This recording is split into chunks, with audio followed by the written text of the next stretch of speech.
Pourriez-vous nous parler un petit peu plus de ce que c'est pour vous, ce Moyen-Orient, ce secteur Gaza, la Palestine? Qu'est-ce que c'est que ça?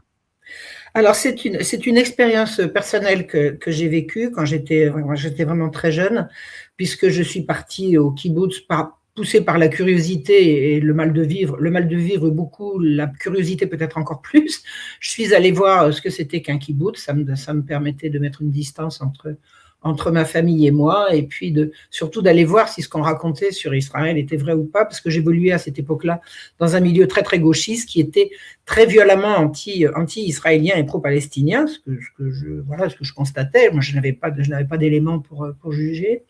Et leur façon d'être pro-palestinien et d'être anti-israélien m'a été un jour opposée par une amie qui connaissait. Elle me dit: qu'est-ce que tu racontes? Tu racontes des imbécilités sur ce qui se passe en Israël, c'est pas comme ça que ça se passe.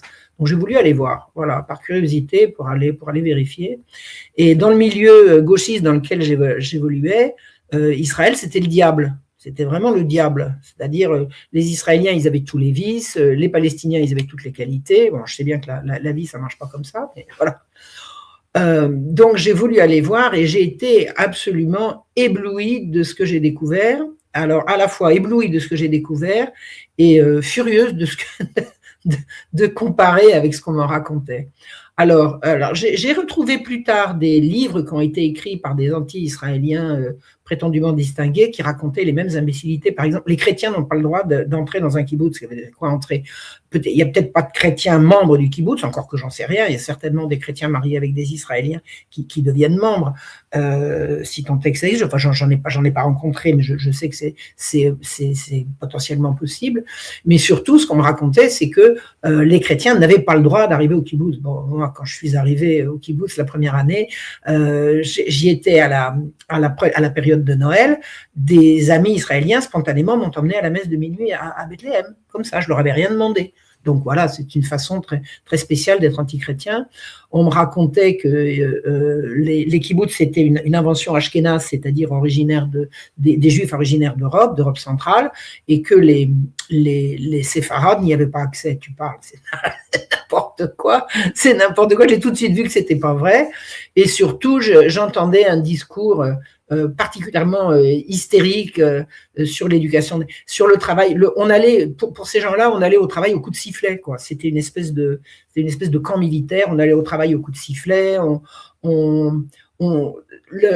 Toutes les tâches ménagères qui étaient faites collectivement étaient considérées par ces gens-là comme interdites de faire individuellement. C'est-à-dire qu'on pouvait on faisait laver son linge entièrement, on jetait son linge dans un réceptacle destiné à ça, et il revenait repasser, reprisé, parfumé, de chacun dans son casier, et c'était considéré par mes amis gauchistes comme l'interdiction de laver son propre linge. Enfin, n'importe quoi. Et c'était un discours qui était très agressif, très très agressif. Moi, j'étais un peu une véritable éponge pour ce genre de discours-là. Vous savez, le discours gauchiste, il y a un truc là-dedans, c'est toujours plus. Il faut toujours être plus gauchiste, plus hystériquement contre. C'était une façon d'être contre toujours. Donc, quand je suis arrivée là-bas, j'ai découvert, alors à la fois sur le plan personnel, une société qui m'a profondément respectée. C'est vraiment ça qui me manquait. Si vraiment quelque chose m'a manqué dans ma famille, c'était le respect de moi-même. J'ai vraiment été particulièrement maltraité par les miens. Et surtout, j'ai découvert que eux tenaient, enfin les amis que j'ai rencontrés tenaient un langage vis-à-vis de la situation politique qui était tout à fait conciliant. Ils disaient: il faudra rendre les territoires occupés, il faudra s'entendre avec les Arabes. Enfin, ils avaient un discours qui n'était pas du tout ce que j'imaginais. J'ai vécu avec eux une expérience assez dure à vivre, mais qui crée des liens profonds. C'est que j'étais là-bas pendant la guerre de Kippour, donc j'ai su ce que c'était que de courir aux abris. Je l'ai fait plusieurs fois. J'ai vu ce que c'était que de travailler double parce qu'il n'y avait plus d'hommes, et puis que quand les hommes ne sont pas là, il faut que les femmes travaillent double. Hein. Et les hommes qui restaient, qui n'étaient pas mobilisés, eux, ils travaillaient triple parce qu'il y avait des boulots qui étaient spécialisés. et que les femmes ne pouvaient pas faire. Donc ça a été une période un peu quand même éprouvante. Je peux pas dire que ça a été douloureux, mais ça a été, disons, éprouvant. Et je me suis prise de passion véritablement à la fois pour le kibbutz et pour Israël. Et j'ai pris l'habitude de dire qu'en Israël, il y avait les bons et il y avait les méchants. Il y avait les bons et il y avait les mauvais. Alors c'était clair, hein, les bons ils étaient à gauche et les mauvais ils étaient à droite. Et puis il n'y avait pas moyen de sortir de ce prisme. Et les années passant, j'ai continué beaucoup d'aller les voir. Ils sont venus beaucoup me rendre visite parce que le kibbutz, à un moment donné, a offert à ses membres des voyages à l'étranger, et pratiquement tout mon kibbutz a débarqué chez moi à un moment ou à un autre, les uns derrière les autres, d'abord les jeunes, après les couples mariés. Enfin bon, j'ai tissé des liens très profonds. Et un jour, j'ai voulu aller voir ce qui se passait de l'autre côté, c'est-à-dire aller voir les Palestiniens, et toute ma vision enchantée s'est effondrée, quoi. S'est effondrée. Parce que j'ai vu la réalité qu'il y avait de l'autre côté, j'ai vu qu'ils m'avaient menti, et surtout qu'ils se mentaient à eux-mêmes. C'est clair, ils se mentent clairement à eux-mêmes. La formule que j'ai trouvée pour dire comment ils réagissent, c'est de dire ils voudraient que tout s'arrange sans que rien ne change. Et c'est vraiment la caractéristique de la gauche israélienne. Ça va s'arranger. J'ai entendu d'ailleurs récemment, en me branchant sur une radio juive française, j'ai entendu un représentant israélien qui disait non, ça va s'arranger, la gauche va revenir au pouvoir et puis elle va tout arranger. C'est n'importe quoi, c'est n'importe quoi. Il y a quelque chose qui est absolument nié par la population israélienne, y compris celle qui est la plus ouverte, et y compris ces gens que j'ai tellement aimés, puis je me suis pas mise à détester, hein, faut pas croire, mais je les vois plus, mais mon cœur est encore en grande partie avec eux. Ils ont une façon de considérer les choses que ça va s'arranger parce qu'on est gentil, et que voilà, il y a des choses qu'on ne veut pas remettre en cause. Par exemple, les Arabes sont partis parce qu'ils ne voulaient pas de nous, alors qu'en fait ils les ont chassés. Mais Manu Militari, on a tous les détails, hein, les villages un à un ont été détruits, les gens ont été chassés, toute la réalité qu'il y a dessous, les gens que j'aimais ne voulaient pas la voir. Et quand j'ai commencé à aller voir ce qu'il y avait de l'autre côté, que j'ai commencé en venant au kibbutz à raconter ce que je voyais, ils me disaient tais-toi. Et j'ai dit non, je suis désolé, mais là je me tairai pas. Je vous aime, mais je ne me tairai pas. Ne serait-ce que par amour pour vous, je me tairai pas. Voilà. Et c'est ce qui s'est passé. J'ai finalement, alors par l'intermédiaire de mes amis israéliens, ça s'est toujours fait en accord avec eux. Hein, ça. Il n'y a jamais eu de... Il y a eu de la bagarre, non, il y a eu des disputes, si vous voulez, mais il n'y a jamais eu de rupture. Il n'y a jamais eu de rupture, même depuis que je suis ici installée à la campagne, il y en a plusieurs qui sont revenus me voir. Enfin, c'est un lien, c'est profond. Je les détesterai jamais, je ne peux pas, je ne les renierai pas, je ne peux pas non plus, j'ai pas envie, mais je suis plus de leur bord, clairement, et je pense que ce que j'ai appris en allant apprendre l'arabe, en me rapprochant des Arabes israéliens, il faudra qu'on en parlera dans un instant si vous voulez, j'ai compris qu'il n'y a d'autre solution que de s'entendre. Alors, ça ne veut pas dire s'entendre avec les gens qui vous massacrent et qui vous torturent, c'est pas ça, je veux dire que les criminels soient châtiés, mais une population entière ne peut pas être considérée comme criminelle, ça, je me refuse à ça. Je me refuse à ça, et je ne me refuse pas par principe, je me refuse par expérience, parce que j'ai vu, par exemple, il y a quelque chose que je voudrais raconter, c'est qu'il m'est arrivé souvent, de prendre... Alors, je prenais tout le temps des gens en autostop quand j'étais là-bas et que j'avais une voiture de location. J'ai trouvé une formule, par l'intermédiaire de mon réseau personnel, je prêtais mon appartement à Paris à une jeune fille ou un jeune homme dont les parents me payaient une voiture de location en échange. C'était sympa. Mais mon appartement était occupé pendant que j'étais pas là.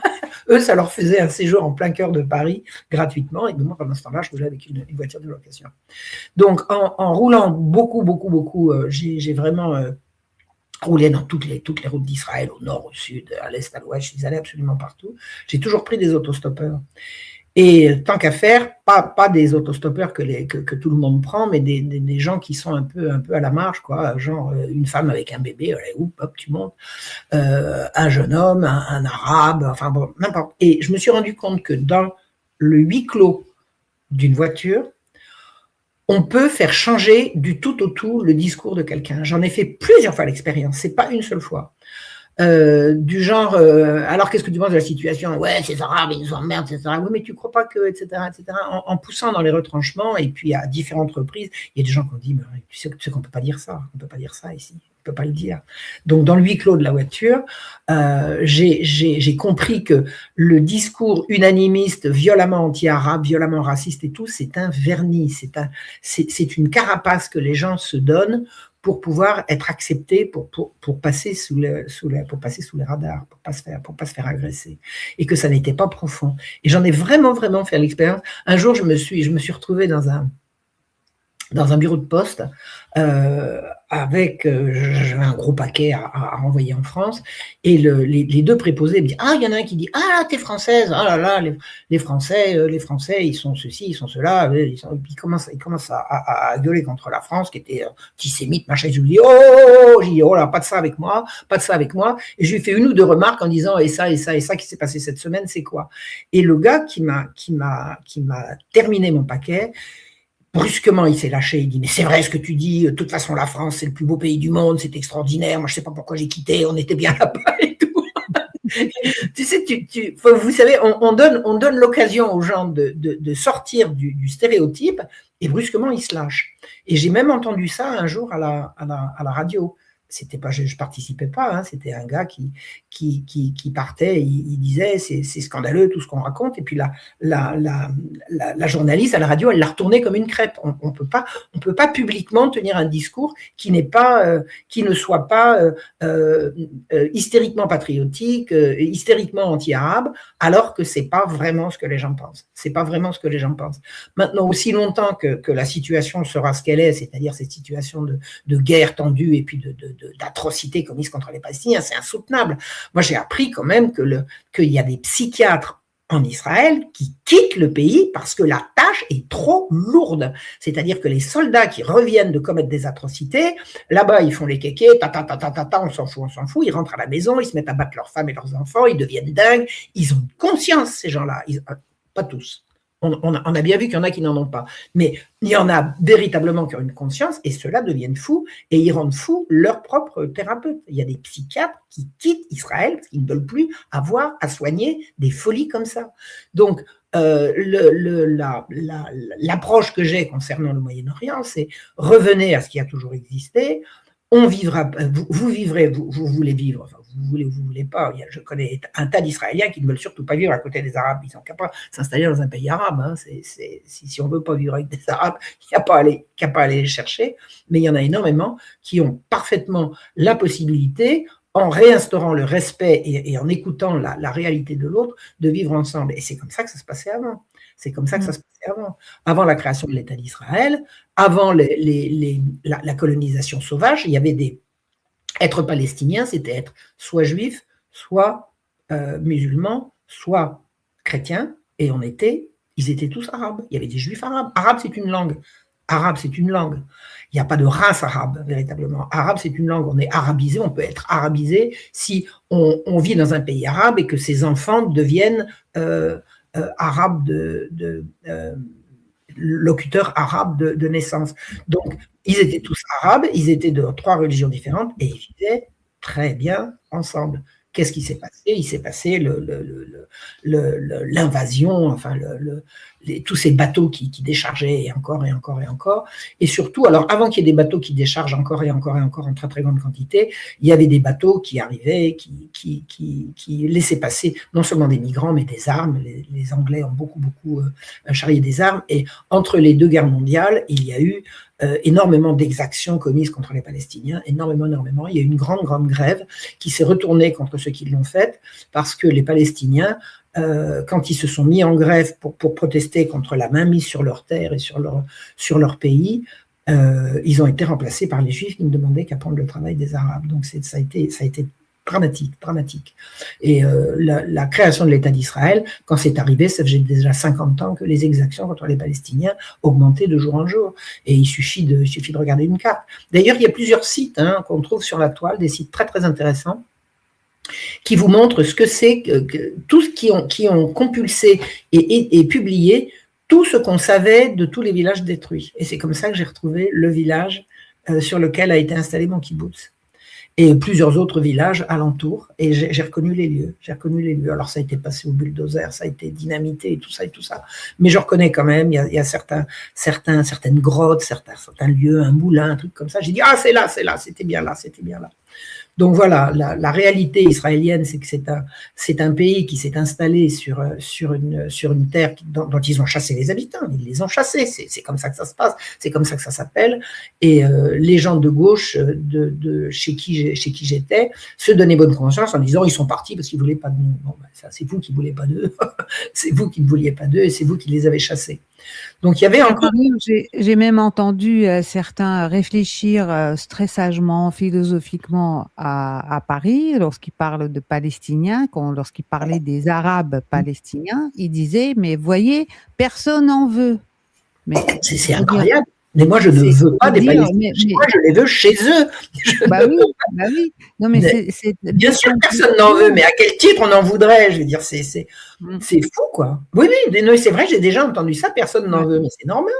C'est normal. Moi, je ne veux pas que les Palestiniens. Alors, ça, c'est comme les Arméniens, personne n'en veut. Attendez, les Arméniens, ils ont l'Arménie, là. On va vider l'Arménie pour faire plaisir aux Arméniens. Elle est plus très grande, chère Marion. Elle est plus très grande. Elle est plus très grande, mais enfin bon, si pour arranger les problèmes, il faut les faire venir ici, je ne suis pas d'accord non plus. Et c'est pas que j'en veux pas. C'est pas que moi, je n'en veux pas. C'est que leur but, c'est chez eux, d'être chez eux, et les Palestiniens aussi. Un Palestinien qui est chez lui, il n'a pas du tout le même état d'esprit, la même mentalité que je sais pas, qu'un Marocain, qu'un Saoudien. Mais de toute façon, être déraciné où qu'on soit, c'est pas bon du tout, quoi. Lorsqu'on est poussé à quitter un pays parce qu'on ne peut pas y rester, c'est autre chose que de choisir de partir, rejoindre tel pays. Ça n'a rien à voir. Ça n'a rien à voir. Vraiment, ça n'a rien à voir. Et vraiment, personne ne veut d'eux. Non. Enfin, personnellement, moi, je ne veux pas que les chrétiens d'Orient viennent en France. Je veux que les chrétiens d'Orient vivent en Orient. Bon sang. Bon sang. Enfin, le là, quoi.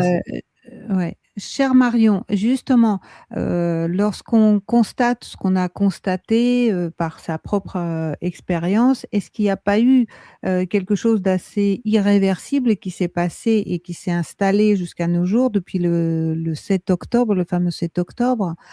Comment vous avez vu cet événement? Comment vous l'avez vécu? Et les conséquences jusqu'à aujourd'hui, jusqu'à tout ce qui se passe au Liban, en Iran? Je pense que le 7 octobre a décomplexé une certaine frange de l'Israël le plus inhumain, le plus atroce. Ça les a décomplexés. Ça s'est fait sous Alors on a profité.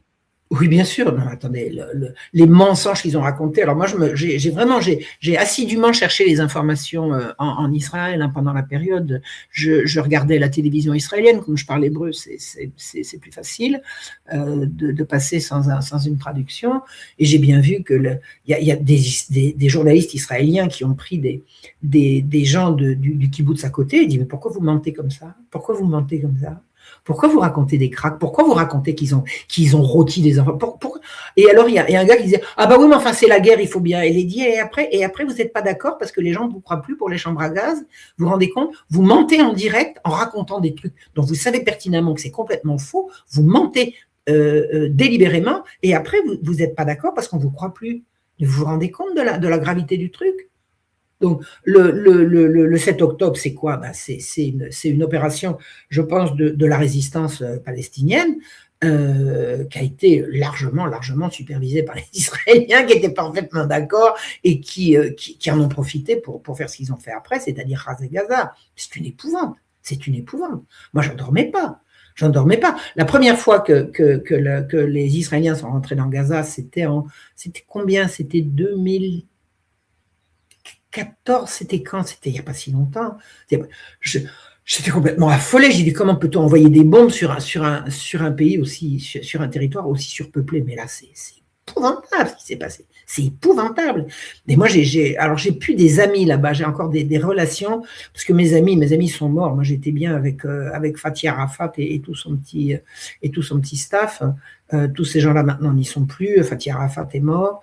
j'ai plus véritablement d'amis sur place à Gaza, mais enfin Gaza, j'ai quand même bien connu, j'y suis allée plusieurs fois.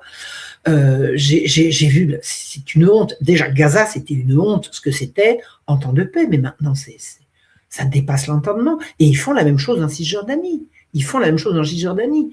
Alors, quelle vision on peut avoir? Moi, je me Dans rends le compte. Liban aussi. Et le Liban, et le Sud-Liban. Mais c'est effroyable, c'est effroyable.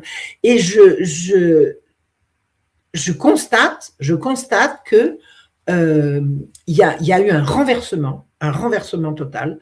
J'ai vu le début du renversement à la première intifada, c'est-à-dire 1987. J'ai vu que de plus en plus, des gens qui étaient sympathisants d'Israël, ils commençaient à dire, dis donc, oh, là, ils charrient pas un peu, là, la répression, les gens qui disent, ouais, mais enfin, ils nous jettent des pierres, si on leur casse le bras, ils les jetteront plus des pierres, c'est ça. Casser le bras à des enfants, non, mais on l'a vu, hein, ça c'était pas de la blague. Mais les médias étaient encore suffisamment puissants pour convaincre une partie importante de la population que tout ça, c'était grandement exagéré. Maintenant, je crois que la plupart des gens ont compris. On a compris. Je veux dire, les Israéliens, ils n'ont plus d'amis maintenant. Ils n'ont plus d'amis. Alors, ils ont les gens qui sont d'accord avec ce qui se passe. Bon, c'est quand même pas une majorité de gens qui est d'accord pour qu'on détruise des maisons avec des gens dedans, ensuite qu'on les mette dans des tentes et qu'on jette du kérosène sur les tentes. Non, ça va pas là. Oh, c'est quoi? Ils font des bombes, ils envoient des bombes qui sont tellement puissantes qu'elles envoient les corps en l'air pour plusieurs dizaines de mètres. Mais c'est atroce ce qui se passe. C'est absolument atroce. C'est inhumain. Je sais pas s'il y a des précédents. Parce que des situations de guerre où il se passe des atrocités, c'est quelque chose. Ça fait combien d'années que ça dure, là? Ça fait combien d'années que ça dure? C'est effroyable. Et ce qui se passe en Cisjordanie, c'est absolument épouvantable. Et les tortures qu'on fait subir. Bon, alors maintenant, ça sera pas possible de se réconcilier. Mais c'est pas les criminels avec lesquels il faut se réconcilier. Les criminels, ça se châtie, ça se punit. Hein? C'est ça vers quoi il faut tendre. Maintenant, les populations qui sont dessous, ils sont là. On va pas les exterminer. Ils sont là. Ils vont apprendre à vivre ensemble. C'était comment avant? Moi, quand j'étais à Nazareth, j'avais un ami qui s'appelle Mansour Kardosh, sur lequel j'ai écrit un joli livre qui s'appelle Mansour Kardosh, palestinien, chrétien, arabe et israélien. Il m'a emmené un jour à la messe des rameaux à Nazareth. Alors, il était chrétien, que j'ai chrétien. Injuste à Nazareth, non? Alors, le livre s'appelait Injuste à Nazareth dans sa première version, et quand je l'ai refait dans ma collection Réhistoire pour tous, je l'ai appelé Palestinien chrétien, arabe et israélien, qui est quand même véritablement la caractéristique de ce grand monsieur qui est mort en 98 et à propos duquel j'ai reçu le prix Palestine. Donc, il m'emmène un jour à Nazareth, à la messe des rameaux. Alors lui, Mansour, il était pratiquant de vernis, c'est-à-dire qu'il était chrétien culturel. Il n'était pas un grand croyant en Jésus-Christ. Par contre, sa femme et ses enfants, c'était autre chose. Donc il m'emmène à la messe des rameaux et puis il me dit, regarde comme c'est beau. Alors moi, la messe des rameaux, c'est extraordinaire. Écoutez, une messe en arabe, je trouvais ça génial. J'étais en train d'apprendre, j'avais commencé à apprendre l'arabe, donc écoutez la messe en arabe, ça m'a beaucoup. Non, mais c'est surtout l'arabe moyen-oriental, c'est une musique exceptionnelle. Ah, j'étais aux anges. Et alors, en sortant sur l'esplanade, l'esplanade était noire de monde. Il y avait plus de monde sur l'esplanade que dans l'église. Pourquoi? Parce que sur l'esplanade, à la sortie de la messe, il y a cette convivialité de la sortie de la messe qui existe dans toutes les paroisses. Moi, quand je sors de la messe, on reste une demi-heure, un quart d'heure, une demi-heure à se raconter des trucs, à s'inviter pour la fois prochaine. Il y a toute une convivialité, il y a toute une sociabilité de la sortie de la messe. Et à la sortie de la messe, il y avait un monde fou. Il y avait beaucoup plus de monde à la sortie de la messe qu'à la messe parce que les non-chrétiens étaient venus. Et Mansour me dit, regarde ce monsieur-là, tu le vois là, lui, c'est un musulman. Tu vois, cette dame-là, c'est une musulmane. Là, ce sont des musulmans. Il me dit, tu vois, avant la création de l'État d'Israël, je t'aurais dit, tu vois, celui-là, c'est un juif. Tu vois, celle-là, c'est une juive. C'est-à-dire qu'on a toujours vécu ensemble. Il dit, Nazareth, c'est une ville profondément arabe depuis l'arabisation, hein, c'est depuis le 6e, 7e siècle. C'est une ville profondément arabe, qui est profondément chrétienne, parce que c'est la ville où a vécu Jésus-Christ, mais c'est une ville absolument, pour nous, essentiellement palestinienne. Tout le monde a le droit de vivre et de vivre bien à Nazareth, mais en respectant les Nazaréens. Et il me dit, un jour, les Juifs, il a fallu leur donner plus de droits que les autres. Ben non, ils se sont exclus eux-mêmes. Dis-moi, j'avais des amis juifs. Alors, Mansour est resté, il a conservé des amis juifs jusqu'à la tombe. Et puis j'en ai rencontré quelques-uns. J'en ai rencontré quelques-uns. Donc il a toujours eu des amis juifs qui le respectaient profondément et dont il était respecté. Et il m'a expliqué que l'arabité, c'est lui qui m'a expliqué, l'arabité c'est une culture, c'est une langue, c'est pas une religion, et on peut très bien vivre entre arabes indépendamment de la religion. Et dit, nous on a vécu avec des juifs. Être sémite, voilà. Alors sémite, je ne sais pas si c'est sémite, parce que je ne sais pas exactement ce que ça veut dire sémite. Sémite, c'est les enfants de Sem. Donc ce que je sais, c'est que le mot antisémite est un mot qui porte tout à fait à confusion. Parce que je crois avoir compris que c'est un mot qu'on a inventé pour ne pas dire anti-juif. Parce que pendant un temps, il n'y a pas si longtemps que ça, disons à peu près à la louche, il y a un siècle, juif, le mot juif était insultant. Donc on ne disait pas juif, on disait israélite. On ne disait pas juif. Juif, c'était, voilà. Donc on disait israélite. Et pour trouver anti-israélite, on a dit antisémite. Donc l'antisémitisme, ce n'est pas la haine des sémites, c'est la haine des juifs.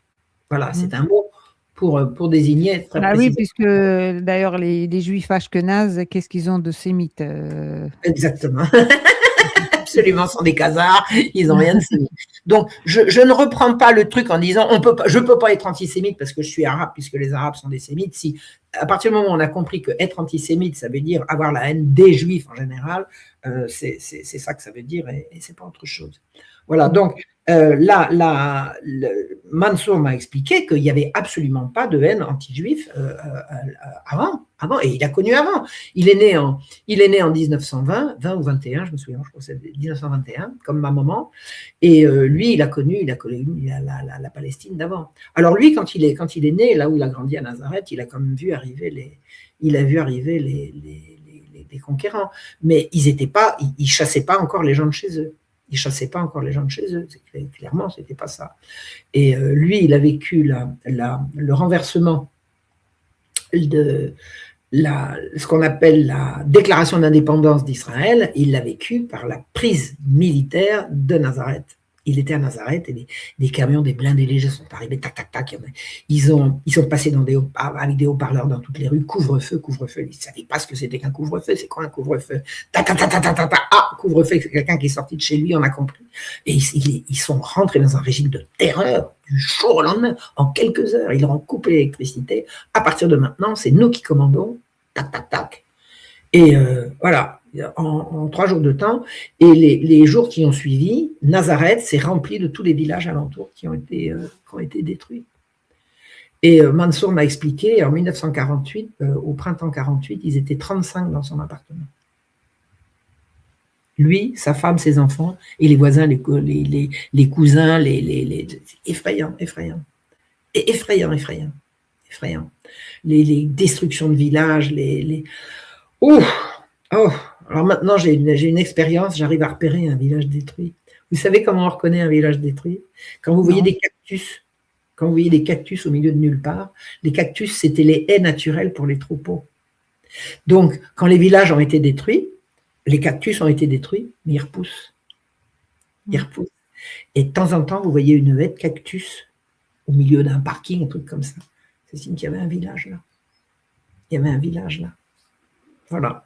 Donc la vie de Mansour. Alors Mansour Kardosh, il est resté à Nazareth toute sa vie, sauf la période où on l'a exilé dans le désert, parce que on l'a exilé dans le sud d'Israël, parce qu'il faisait de la résistance. Et la résistance, c'était pas difficile, c'était faire de l'information. La résistance, c'était faire de l'information. C'était éditer. Toujours. Ah ben ça l'est toujours. C'est chercher la vérité et la dire. La résistance, c'est ça, c'est chercher la vérité et la dire. Et lui, c'est ce qu'il a fait. Donc, il a été considéré comme terroriste, parce qu'il éditait une feuille d'échou qui s'appelait La Terre. La Terre, Al-Ard, la Terre. C'est amusant d'ailleurs, parce que Al-Ard, c'est un mot arabe, et en allemand, on dit Erde, pour la Terre. Il y a peut-être des trucs, je ne suis pas spécialiste des langues. Donc, il a été exilé au sud du pays. Et alors, il était extraordinaire parce que le sud du pays, le sud-sud, au bord du Negev, c'est là qu'étaient installés des Juifs originaires du Maghreb, notamment des Marocains. Et il a réussi à trouver un langage commun avec l'arabe de ces Juifs marocains, parce que lui, il a jamais appris l'hébreu. Jamais appris l'hébreu. Il s'est toujours exprimé avec moi en anglais ou en arabe. Bim boum, il n'a jamais voulu apprendre l'hébreu. Un jour, on lui a demandé, mais enfin, intelligent comme vous êtes, il dit oui, mais mon disque dur est saturé. Il a dit, je peux pas. Il ne pouvait pas apprendre l'hébreu. Donc, il s'est exprimé avec eux en arabe. Et finalement, il a tellement sympathisé avec eux qu'ils l'ont renvoyé à Nazareth. Il est en train de se faire des copains. Il était en train de se faire des copains avec des Juifs marocains et surtout de leur expliquer la réalité palestinienne, parce que les Juifs marocains dans le désert, on leur racontait bien ce qu'on voulait sur la méchanceté et la vie de Nid, tous ces minaz arabes qui veulent absolument pas nous laisser leur pays, qui font du terrorisme pour pas qu'on leur pique leur terre. Donc voilà, Mansour, ça a été vraiment un personnage tout à fait exemplaire. Il a été extraordinaire et donc il est resté à Nazareth toute sa vie, il est mort à Nazareth, il est enterré à Nazareth, il était le meunier de Nazareth. Et alors j'ai expliqué un jour dans une réunion politique en France, où on disait, mais enfin, qu'est-ce que c'est que toutes ces normes qu'ils nous donnent, là, on n'y arrive plus, papa, les normes de l'agriculture, les normes de ceci, les normes de cela. J'ai dit, je vais vous expliquer comment on a fait fermer le moulin de Mansour Kardosh. Il était meunier. Bon, donc il y avait un moulin, il y avait les charrettes qui apportaient de toutes les plaines alentours. C'est un gigantesque champ de blé, la Galilée. Hein. Céréales. Donc il y avait des charrettes qui apportaient le blé, et puis lui, dans son moulin, il avait un moulin avant, il faisait tourner ça, et puis en avant-Berthe, il produisait la farine. Les gens on lui a dit, votre moulin, il n'est pas aux normes. C'est quoi les normes? C'est les Israéliens qui ont édicté des nouvelles normes qui n'étaient pas applicables à son moulin, et puis on dit, ah ben non, vous ne pouvez pas. Mais il dit, mais enfin, je fais du blé depuis toujours, j'ai grandi là-dedans, mon père était meunier, mon grand-père était meunier. Non, mais maintenant, vous n'êtes pas aux normes. Et puis voilà. Donc à quoi ça sert les normes? C'est à faire fermer les gens qui n'ont pas les moyens de s'y adapter. Donc il a fermé le moulin. Il avait une entreprise de glace. Il avait un petit moulin, un petit moteur qui tournait, qui lui faisait de la glace. Et avec la glace, qu'est-ce qu'on fait dans un pays chaud? On met sa nourriture dans des glacières. Donc, il vendait la glace. Et il vendait de la glace. Et l'autorité lui a dit, ah ben, Mansour, c'est bien, vous ne pouvez plus faire du blé, vous n'avez qu'à faire de la glace. Il y a les kibbutzim alentours, ils sont preneurs de glace. Alors, il dit, bon, d'accord, on va y aller. Mais il faut un permis pour sortir de Nazareth. Et il donnait le permis à 11h du matin. Avec le camion, qui est pareil. Le camion qui n'était pas avec la glace dedans, arrivé à 11h du matin, la glace c'était de l'eau tiède. Il n'y a plus qu'à retourner, il a arrêté la glace. Qu'est-ce qu'il lui restait à faire? Vendre de la limonade avec une femme et des enfants. C'est effrayant. Effrayant, il n'y a plus moyen de travailler, quoi. Alors, c'est sa femme qui faisait oh, qu'elle était gentille. Oh, elle était mignonne. Yvonne, elle s'appelait. Oh, qu'elle était adorable. Yvonne, elle faisait vivre la famille. Elle était professeure, elle était institutrice. Il disait fièrement, ma femme, c'est la meilleure pédagogue de toute la Galilée. Elle était extraordinaire, elle adorait les enfants. Donc, elle faisait vivre la famille. Puis lui, il était là, assis, à se dire, voilà, je ne peux plus travailler, qu'est-ce que je peux faire? Alors, il a lu, et encore. Il a lu Toynbee, il a lu tous les plus grands. Il était très, très bon en anglais. D'ailleurs, il s'est encore amélioré. Et puis après, il a écrit. D'abord, on lit, après, on écrit. Puis après, voilà. Et il est mort chez lui, là où je l'ai connu. Dans la rue du Puy de Marie. Au bout de sa rue, il y a le Puy de Marie où la Sainte Vierge allait, paraît-il, chercher de l'eau. On appelle le Puy de Marie. Donc c'est une belle histoire à comprendre, l'histoire de Mansour Kardosh, parce que il a toujours été, depuis 1948, il était israélien, donc israélien de citoyenneté. Hein. Il avait une carte d'identité de l'État d'Israël, puisque ce sont des gens qui ne sont pas partis en 1948, donc ils sont devenus israéliens, mais ils sont toujours restés palestiniens. De cœur, arabes de toute façon, c'était marqué sur leur carte d'identité. Donc il avait une carte d'identité comme tous les Arabes israéliens, avec Médinat Israël, le truc, le chandelier et tout sur la carte d'identité. Puis dans la case nationalité, t'es arabe. Va chercher du boulot avec ça, carte d'identité arabe. Même si t'as pas le faciès, même si tu peux passer déjà avec l'accent, on reconnaît assez facilement un arabe, mais de toute façon, s'il y a un doute, s'il y a marqué arabe, tu veux un permis de construire, tu ne l'auras pas, tu veux ceci, tu ne l'auras pas, tu ne l'auras pas, tu ne l'auras pas. Donc il a vécu vraiment cette discrimination de l'intérieur. Et alors, la question que je pose maintenant, et c'est la question essentielle, c'est la raison pour laquelle j'ai cru important vraiment de rééditer ce livre et de le faire savoir, c'est que, et de le faire connaître, c'est que si on dit qu'il y a une solution pour régler le problème en faisant deux États, un État pour les Juifs et un État pour les Arabes israéliens, on les met où? Ils sont en Israël. Personne n'en veut, comme dirait. Personne n'en veut, comme dirait l'autre. Mais alors, les Arabes israéliens à l'heure actuelle, ils sont près de 2 millions. Ils sont en Galilée, et pas que, mais autour de la Galilée. Galilée, c'est le nord, d'accord? Donc, les Arabes israéliens, ils sont autour de Nazareth. Il y en a encore beaucoup à Haïfa, Nazareth, le Wadi Ara, voilà, c'est le el-Fahem. Bon, je ne peux pas dire ça sans une carte, mais enfin, si je peux toujours le dire, on peut toujours chercher sur une carte. On trouve des cartes avec la proportion de population ici et là. Ils sont 2 millions dans le nord d'Israël. Il y en a encore à Jérusalem, très très peu, parce qu'on leur fait la vie dure. Il y en a encore très très peu à Jaffa, à Tel Aviv. Il reste des Arabes, mais très très peu. Et donc, ils sont tous là. Mais si on crée un État en Cisjordanie, on les chasse. On va les chercher, on leur dit maintenant, vous nous donnez ce qui vous reste, là, vos dernières maisons, vos derniers... C'est quoi ça? Et moi, j'ai vu la façon dont les Arabes israéliens sont traités. J'avais participé... Alors, mais pour vous, du coup, Marion, il y aurait une solution ou la solution, c'est que d'abord, l'État ne peut pas être juif. Si l'État doit être l'État de ses citoyens, ça ne peut pas être un État juif. Alors, si on ne veut pas l'appeler Palestine, il n'y a qu'à trouver autre chose. On n'a qu'à l'appeler tablouchaise, hein, si ça arrange les choses.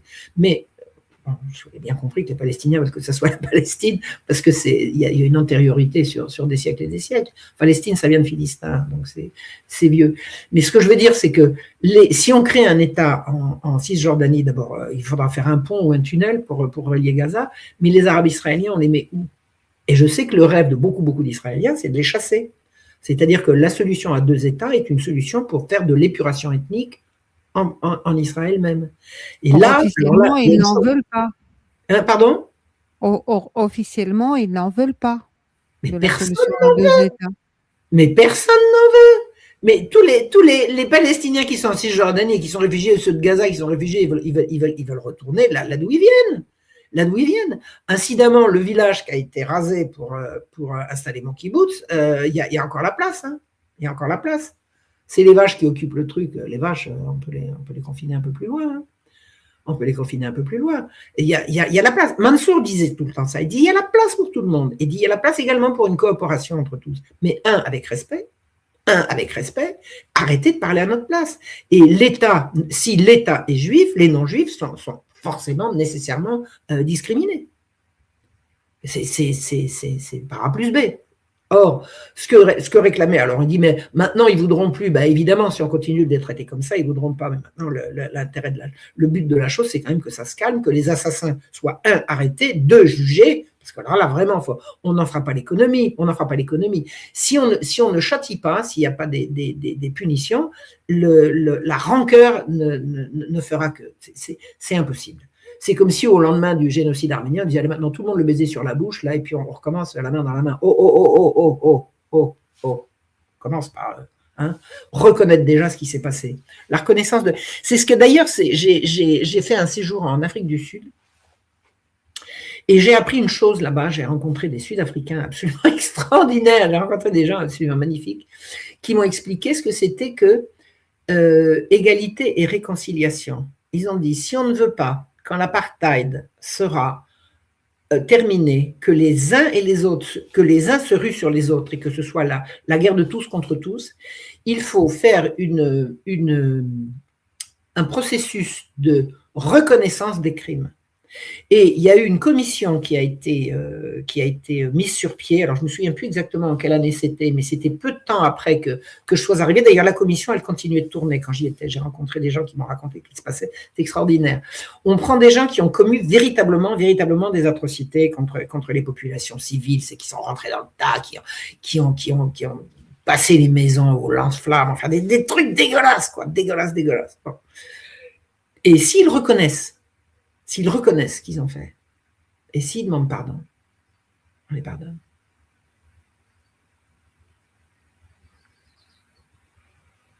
Et c'est comme ça que la guerre civile n'a pas eu lieu. Alors, je ne dis pas que ça s'est arrangé, parce qu'il y a des tas de trucs.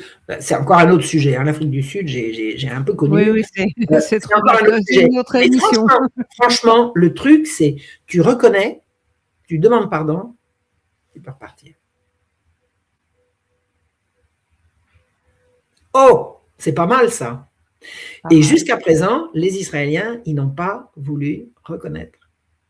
Ils n'ont pas voulu reconnaître. Et c'est comme ça que j'ai eu des disputes homériques avec mes chers amis israéliens. J'ai dit, pourquoi vous ne reconnaissez pas, bon sang, bonsoir. Alors, ils ont quand même accusé le coup quand je leur ai envoyé mon livre. La première version de mon livre, elle est sortie en 91, 92. J'ai eu les pires ennuis avec, des effrayantes menaces de mort, des machins et tout. Enfin bref, le livre a quand même circulé par association.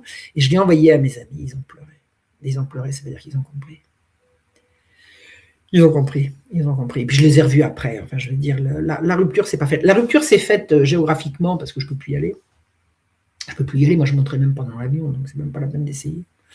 Donc, la rupture s'est faite comme ça par l'éloignement, mais j'en ai jamais fait mes ennemis. C'est pas possible. C'est pas possible. J'ai eu trop de choses avec eux. Mais ils savent très bien que je suis véritablement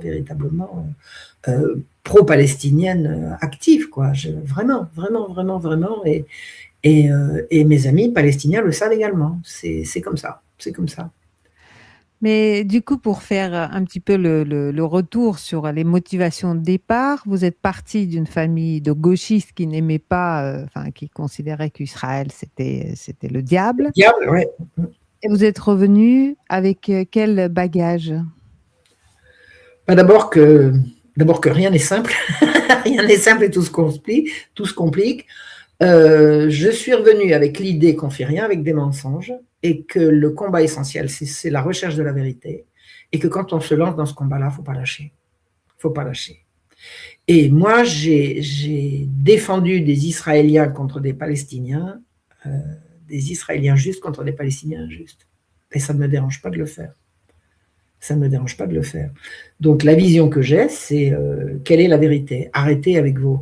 Là, j'ai fait une vidéo avec Marco Daoud, là, avec Nexus. Je reçois des messages incendiaires. Et vous racontez pas que si vous omettez de dire que ça. Ah là. C'est ça. Alors, tous les poncifs, tous les machins anti-arabes et tout. Moi, j'ai été très anti-arabe. J'ai été très, très anti-arabe. Alors, c'était pas un environnement qui était dans ma famille, parce que dans ma famille, on n'était pas raciste du tout. Mais il y avait une espèce d'ambiance générale que les Arabes, c'était des gens méprisables. Oh! Quand j'ai fait connaissance avec des Arabes, j'ai eu honte. Comment peut-on mépriser les Arabes? Ah oui, je sais, par l'ignorance. Quand on ne connaît pas, on ne peut que mépriser. Oh, j'ai rencontré des Arabes tellement exceptionnels, des gens d'une culture, d'un niveau. Oh là là là là. Comment peut-on mépriser les Arabes? C'est une honte.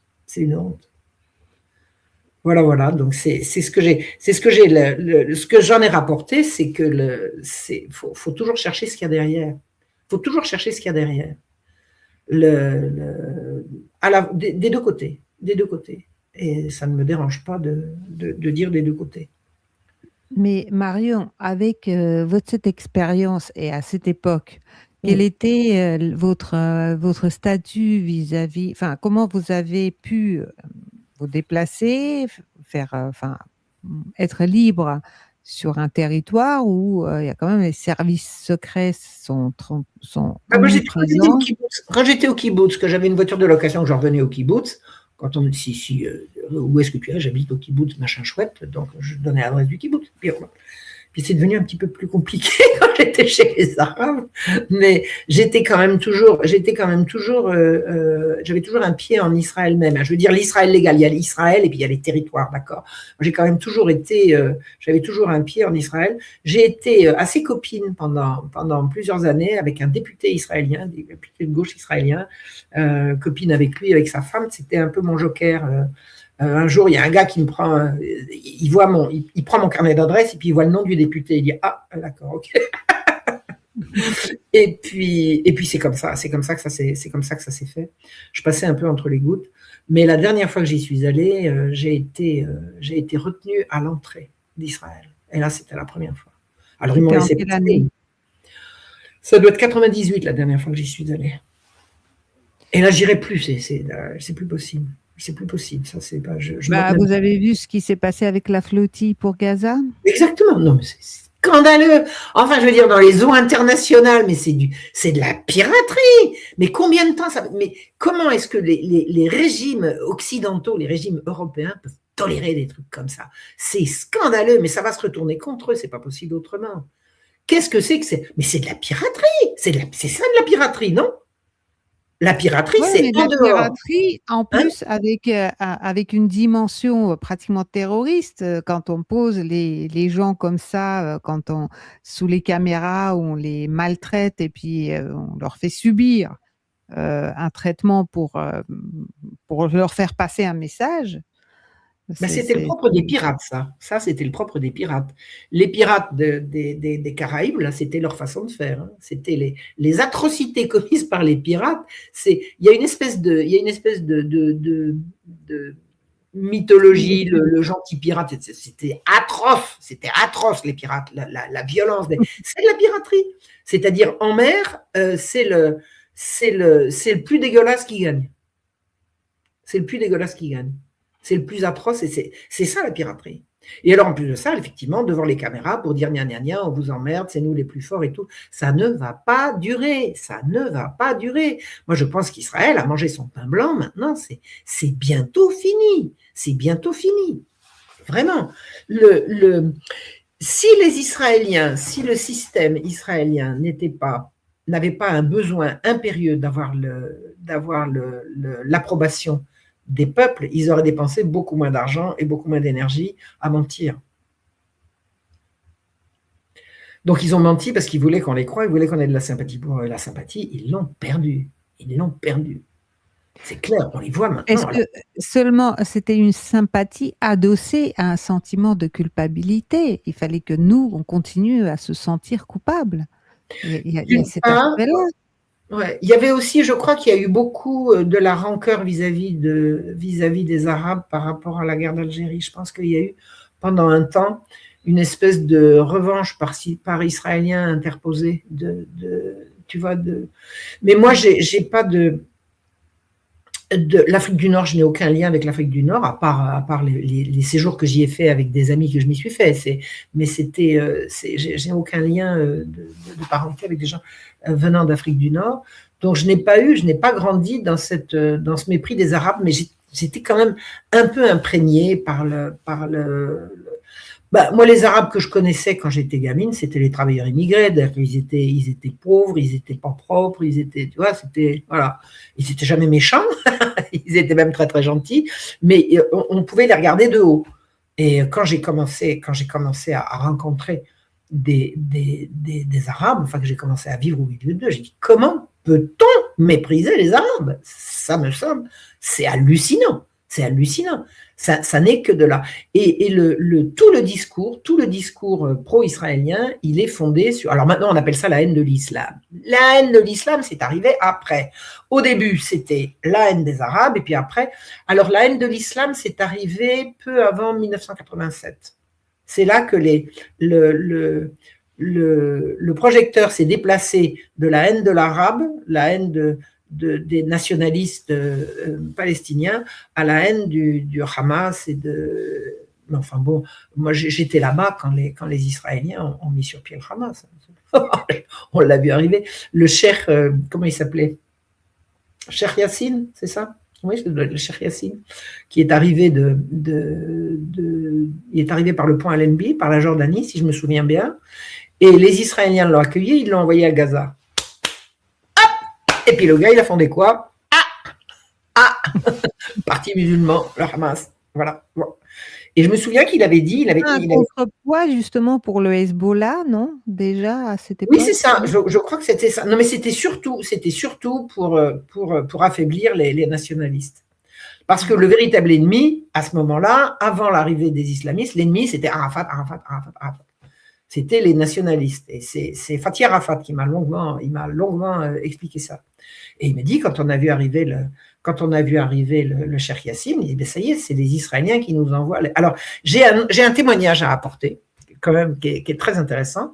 J'ai rencontré une dame à Gaza, qui était, alors elle est toujours vivante, elle s'appelle Souheila, je ne me souviens pas de son nom de famille, je lui demande de m'en excuser, je ne me souviens pas du nom de famille de Souheila.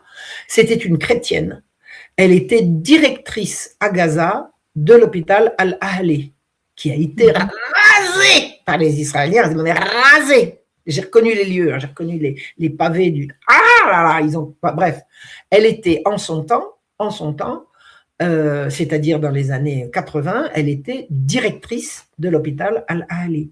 Chrétienne, célibataire, car elle n'avait pas un mari pour chrétienne célibataire et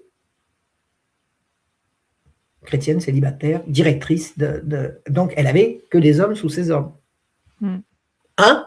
T'es directrice. Bon. Et alors, je l'ai rencontrée, parce que je faisais un reportage qui a donné un de mes livres, Libre femme de Palestine. Je l'ai rencontrée. Et ça papote dès que je te papote. Et elle me raconte les difficultés. Je lui dis, mais il n'y a pas des problèmes. Je lui dis, des problèmes avec quoi? Elle me dit, écoute, quand j'ai été nommée, j'ai reçu le soutien moral de toutes les factions palestiniennes. Mais je lui dis, mais même les islamistes, elle me dit, je viens de te dire toutes. Tu m'entends? Toutes! Je t'ai dit toutes! C'est-à-dire qu'une femme dirigeait un grand hôpital en plein cœur de Gaza sous la protection de toutes les factions, y compris le Hamas. Alors, ouais, le Hamas, il empêche les femmes de... Ouais, d'accord, c'est ça. Mais Marion, c'est le même récit en Iran, quand on nous montre en fait les femmes ici sur les plateaux qui racontent ce qu'elles racontent, mais premier acte, c'est bombarder une école de filles,